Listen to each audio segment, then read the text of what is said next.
¿Qué puedes aportar tú desde activación muscular a un entrenador que ya está entrenando a alto nivel? Bueno, pues como bien dices, el concepto personalizado o individualizado realmente se ha prostituido un poco, podríamos decir, porque incluso ahora vas a cualquier centro de entrenamiento personalizado y te ponen a entrenar con grupos reducidos de 3 o 5 personas. Y lo siguen llamando personalizado, pese a que tienes 4 compañeros al lado. Entonces, bueno, vamos a dejarlo en que es reducido, que hay un monitor o un entrenador para poco grupo de gente. Pero personalizado es 1 a 1 y ese 1 a 1 tiene que estar completamente segmentado en el sentido que tiene que haber una serie de baterías de test o de puesta en común en esa entrevista inicial, como bien dices, para saber cuál es tu estatus ahora, cuál es el objetivo final, pero con qué periodicidad repetimos esas pruebas para ver que no nos estamos desviando del camino. Porque más allá de solamente individualizar las cargas o los ejercicios, creo que hay muchos otros puntos clave que se dejan al azar. En el sentido de que si mi objetivo es correr una maratón y me pongo en manos de un entrenador personal que me va a guiar mis entrenamientos, probablemente online, o algún día me enseña algo de técnica de carrera, esa persona nunca va a saber realmente cuál es el estatus de mi sistema muscular, más allá de por la toma de tiempos que haga, cuando él me envíe tienes que hacer tal entrenamiento en series o demás, o más allá de cuánto mueva en una máquina o en otra.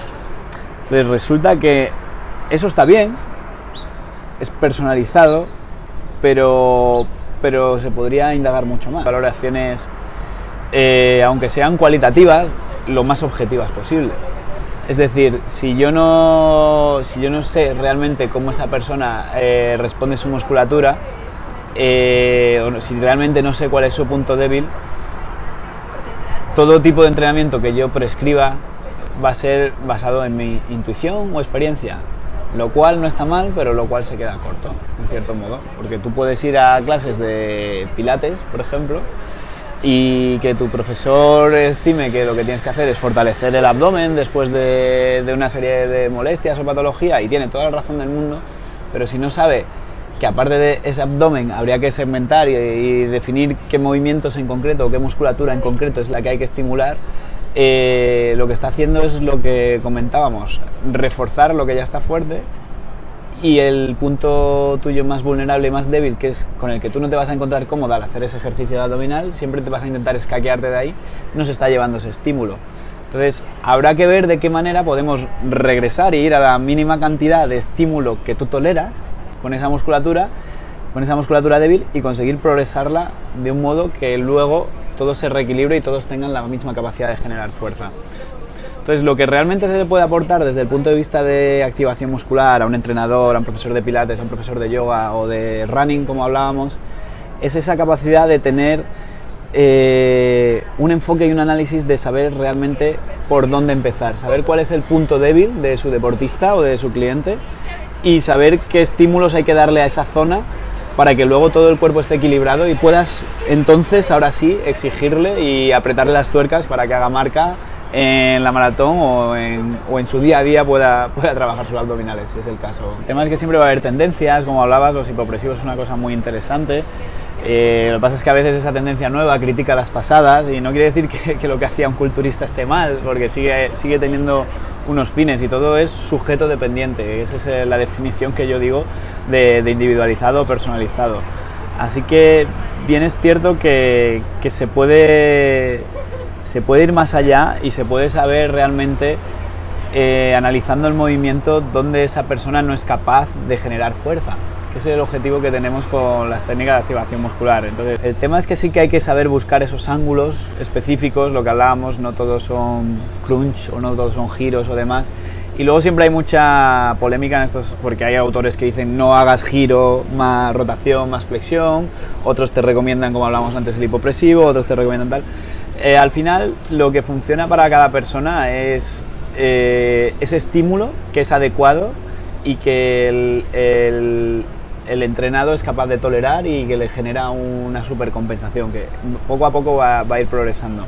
Pero eso no excluye de tratar de estimular esos puntos débiles que van a ser claves, porque si yo tengo una lesión o no puedo hacer fuerza en un hombro, por ejemplo, al hacer un ejercicio, sí que deberíamos de plantearnos pues, si hay fuerza en otras zonas más claves, como el core, como la zona abdominal, y no solamente entrenar ese hombro de per se, sino tratar de ver que la salud de una cadena, como hablábamos, depende de cada uno de sus eslabones. Así que lo que realmente podemos aportar a esos entrenadores es un sistema en el cual va a ser el propio cuerpo del cliente el que les guíe y les oriente para saber dónde están sus puntos débiles y dónde están los músculos que realmente les hace falta una atención especial. Y si sabemos eso, estamos acercándonos mucho más a un rendimiento, a una salud, a una recuperación de lesiones o cualquiera que fuera el objetivo.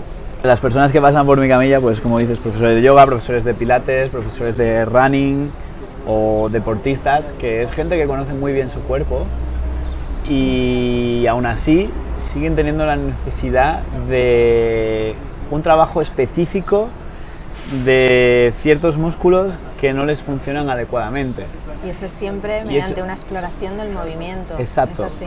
Es muy curioso cómo vienen muchos profesores de pilates a veces y cuando evaluamos vemos que musculatura de su abdomen o ese transverso profundo no les funcionan como debiera.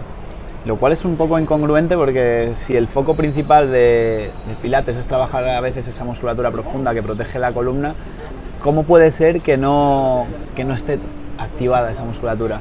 Entonces muchas veces nos damos cuenta de que independientemente de que sea yoga, pilates o cualquier tipo de ejercicio, siempre hay carencias a la hora de reforzar esos puntos débiles. Se pueden hacer trabajos preventivos o trabajos adaptativos, pero nos interesaría mucho saber qué es lo que le falla a cada individuo en cada momento.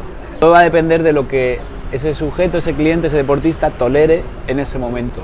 Es decir, un ejercicio que le podemos proponer a un atleta de una sentadilla con X carga, en un momento de su preparación puede ser súper beneficioso, pero en otro momento, si lo está realizando bajo unas condiciones de fatiga o hay algún indicio de dolor o demás, ese mismo ejercicio le puede estar perjudicando. Entonces esto va a depender de qué ejercicio, en qué momento, para qué persona es idóneo o no. Y eso solamente te lo va a dar un sistema en el cual tú puedas explorar a través del movimiento y explorar a través de cómo toleran fuerzas cuando haces una serie de test, si esa musculatura está preparada para ese ejercicio o no.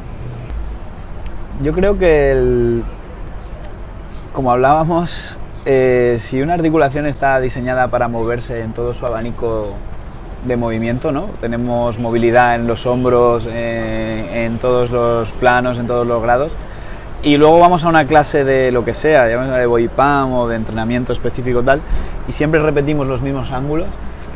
Estamos haciendo muy fuertes esos ángulos, pero estamos perdiendo, por el contrario, riqueza en otros intermedios. Y resulta que tú, en el día a día, cuando te pongas a hacer un trabajo en casa, en tu puesto de trabajo, donde sea, no vas a moverte específicamente como te han enseñado en el gimnasio.